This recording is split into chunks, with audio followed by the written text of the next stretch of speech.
the U.S. government is an enterprise that spends or is going to spend $3.5 trillion and will take in $2.5 trillion about in this fiscal year. Before the crisis, it was upbraided by the General Accountability Office for having misplaced about $60 billion in the accounts. About 11 years in a row, GAO can't can't give an auditor's opinion on the government's accounts because they are rather a mess. So that was the state of affairs before the massive intervention. Now, whoever it was who said there's a lot of ruin in a nation spoke to calamity howlers like me. One must be careful about jumping too quickly to the conclusion that this math doesn't work. Math doesn't work, and yet we go on. However, the dollar, it seems to me, is the question. Now, the Federal Reserve prints them, and you can listen to the Federal Reserve speeches, but you're mostly advised to look at its balance sheet. It's a bank, and it has assets and liabilities. Liabilities are dollar bills, and it creates them in plain sight. It discloses the results every Thursday, 4:30. Around Labor Day, the Fed's balance sheet footed to about $965 billion.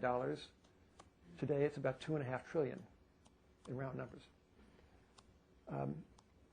Never before has the Fed done what it's doing now.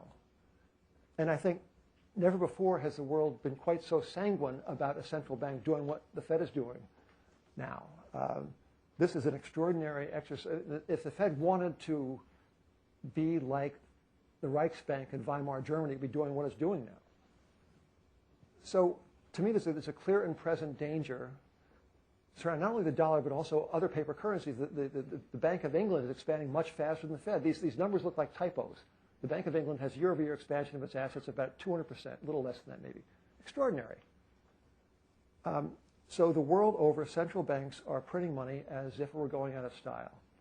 Now, the thinking, I think, in the central banking circles is if they all do it, nobody will notice. So that's where the gold price comes in. That is the telltale. That is what will signal that the world is losing its confidence in the institution of managed currencies and in the mortal human beings that would pretend to know the right interest rate and the right amount of money. It seems to me that we're coming up to a crisis of managed currencies, not merely of the dollar, but certainly the dollar itself is in a very dramatic juncture. So, this is a great country. Its strengths are like too numerous to mention in a short speech. But it issues a currency, the value of which intrinsically is nothing. It is faith-based. And the risk to me now is that this massive kind of across the aisle, bipartisan embrace of statism is going to result in a terrific inflation once things settle down. So I hope I'm wrong a little bit. But that to me is it's not as if this country is going broke. This country is producing so many dollars that one must begin to wonder. Al, we got a question from